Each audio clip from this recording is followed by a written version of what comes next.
तो कंटिन्यू करते हैं बिना टाइम वेस्ट किए। तो हमने बात किया था आर्टिकल 5, आर्टिकल 6 और आर्टिकल 7 के बारे में, जहाँ पर सत्तू जो है बुद्धू आदमी पहले पाकिस्तान गया और फिर पाकिस्तान से वापस इंडिया आ गया। अब ये तो इंडिया आ गया, बट इसको बहुत सारा क्रिटिसिज्म मिलने लगा कि तुम पाकिस्तान क्यों गए, तुम ऐसे हो वैसे हो। तो ये बहुत तंग आ गया और इसको था कि हमको इंडिया में नहीं रहने का मन है, इसका पर्सनल चॉइस है।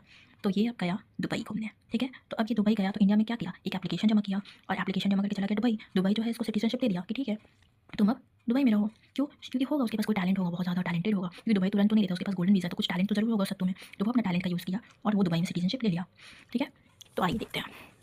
तो हमने जैसे देखा था कि आर्टिकल 5 है बर्थ के अकॉर्डिंग, या पेरेंट्स अगर वहाँ रहते हैं उसके अकॉर्डिंग, या 5 साल कॉन्स्टिट्यूशन बनने के पहले से हम वहाँ रह रहे हैं तो हमें वहाँ का नागरिकता मिल जाएगा। लेकिन कुछ लोग जो पाकिस्तान से इंडिया आना चाहते हैं या इंडिया से पाकिस्तान चले जाना चाहते हैं वो जा सकते हैं, और किसी का मूड बदले वो पाकिस्तान से वापस भी इंडिया आना चाहते हैं तो वो आ सकते हैं। लेकिन ये सब चीज़ तभी होगा जब वो 19 जुलाई 1948 के पहले ये काम करते हैं। उसके बाद अगर आएंगे तो फिर हम आपको आने नहीं देंगे। अगर आप बहुत जिद करेंगे तो आपको 6 मंथ हम वेरीफाई करेंगे और फिर गवर्नमेंट डिसाइड करेगा कि आपको हम वहाँ का सिटीजनशिप देंगे कि नहीं। और ये मोस्टली उस टाइम के लिए एप्लीकेबल था, अभी तो बहुत साल हो चुके हैं, तो आई डोंट थिंक सो ये एप्लीकेबल है। और अगर उस पीढ़ी के लोग होंगे तो मे भी वो क्लेम कर सकते हैं, बट गवर्नमेंट इसमें डिसीजन लेगा। और ये कंडीशन एप्लीकेबल था 1 मार्च 1947 से। आइए फिर देखते हैं कि अब ये गया था दुबई घूमने, तो दुबई घूमने गया तो एक एप्लीकेशन लिख के दिया और वो नॉन रेजिडेंट इंडियन बन गया, ठीक है। अब उसका एप्लीकेशन अगर वहाँ साइन हो जाता है तो वो इंडिया का सिटीजन अब नहीं रहेगा। क्यों? क्योंकि इंडिया में है सिंगल सिटीजनशिप। मतलब क्या होता है इसका, कि इंडिया में एक ही नागरिकता चलती है, कि हम कोई पर्टिकुलर स्टेट के नहीं हैं, हम किसी यूटी के नहीं हैं, बल्कि हम इंडियन हैं। और जो अगर इंडियन होते हैं वो कोई और कंट्री के सिटीजन नहीं हो सकते हैं, और अगर वो कोई और कंट्री के सिटीजन बनना चाहते हैं तो फिर वो इंडियन नहीं रहेंगे। तो ये है सिंगल सिटीजनशिप।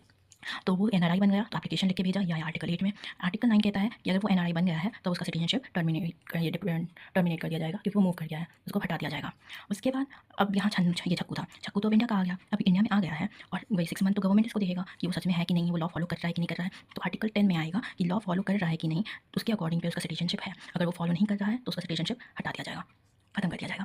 और आर्टिकल 11 है, पार्लियामेंट डिसाइड करेगा कि किसको हमें सिटीजनशिप देना है और किसको सिटीजनशिप नहीं देना है। पार्लियामेंट जो है हमारा प्रेसिडेंट, लोकसभा और राज्यसभा से मिलकर बनता है। तो this is all about article 5 से लेकर 11 तक। इसमें हम देखिए पावर जो है हमारा पार्लियामेंट के हाथ में होता है। मिनिस्ट्री इसमें होम अफेयर आती है जो अमित शाह जी के पास में है। इसमें 6 बार अमेंडमेंट सिटीजनशिप, मतलब आर्टिकल 5 से 11 के बीच में हो चुका है, from the year from not मतलब 1986, 92, 2003, 5, 15, 19, ये सारे सालों में। तो you can take the screenshot, और मैंने आर्टिकल 1 से 5 में ये 4 भी पढ़ाया था, तो you can take the screenshot. Thank you so much for watching. और अगर आपको ये पसंद आ रहा है सीरीज़ तो please like, share and subscribe. और नेक्स्ट पार्ट में हम फंडामेंटल ड्यूटीज़ के ऊपर बात करेंगे।